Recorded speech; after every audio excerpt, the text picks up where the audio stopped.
So, what is the problem of accessing printer?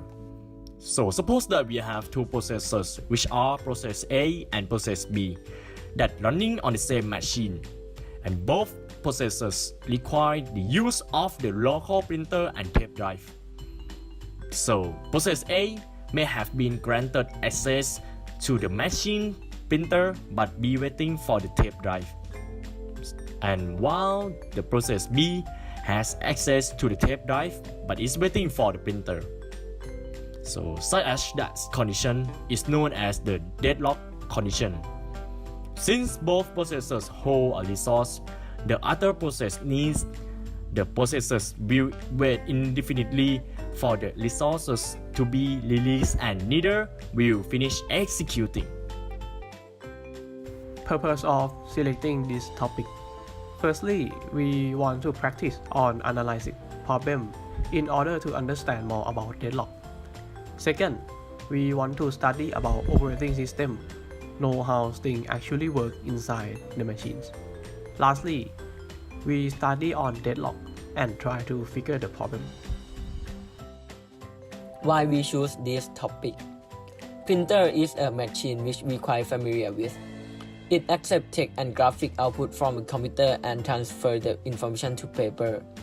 By studying how it works, we can deeply understand the process of the machine and fulfill suspicion.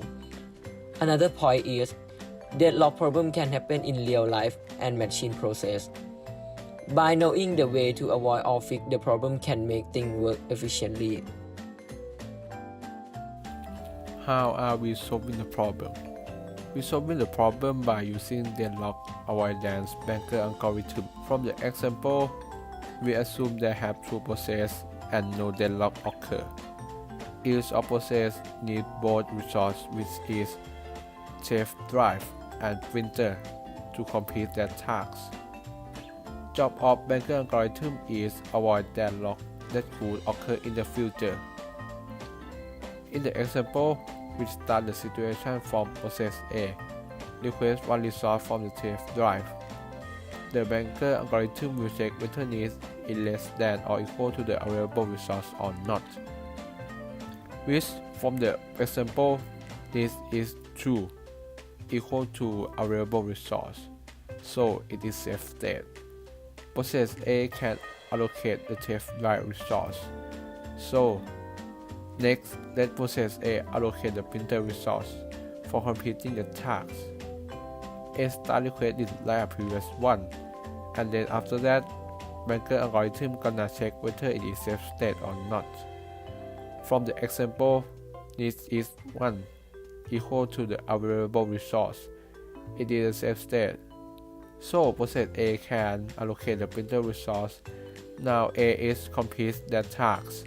A will release resource that it's holding, and after that, process B can 100% complete the task without any problems. Next, we assume deadlock will occur, showing how banker algorithm avoid deadlock. We assume process A holding one resource. After that, process B requests the another resource. From now, banker algorithm detects that need of B is more than the available resource. So it is unsafe state. The algorithm will not allow process B allocate the printer resource for avoid the deadlock that might occur in the future.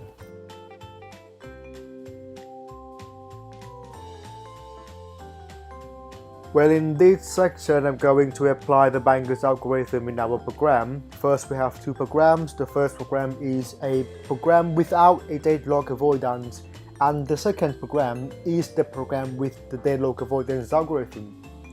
And this is the first program.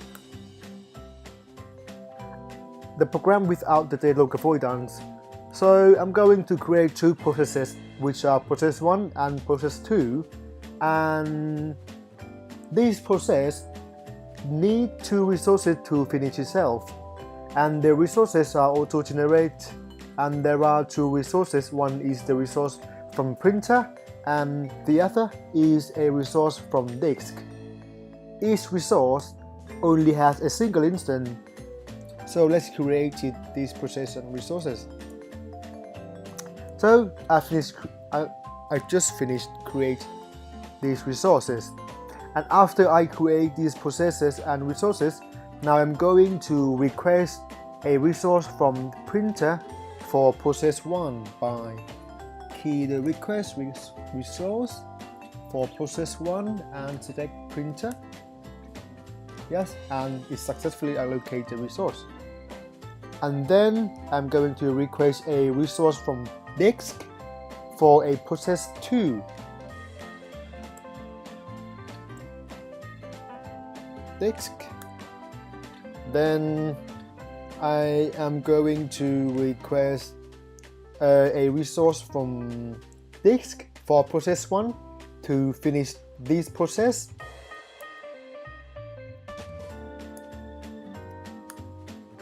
And this says that resource cannot be allocated.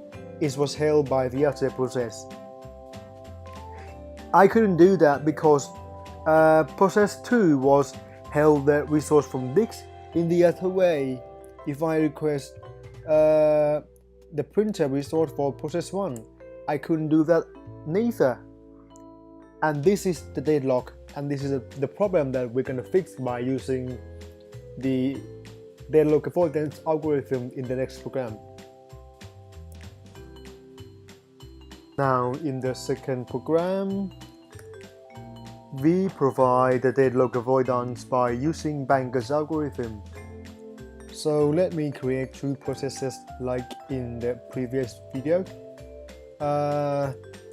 Then I'm going to request the resource for process 1, printer resource, and I am going to request the resource for process 2, which let's say so you can see that in this request denied, the allocation can cause a deadlock. It's because first we compare the available resource with the process need. If the available resource is less than the process need, it won't let the process make a request.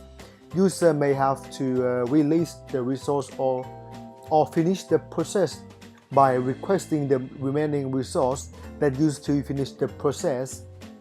Let's see, I will release the resource and for process 1, and then I'm gonna make a request again for process 2, and now yes, so I can allocate it. So I can finish this. By doing this, it's guaranteed that the system will never rise a deadlock situation. Moreover, this code can handle a multiple process because I designed this program in a dynamic way. Thank you for watching.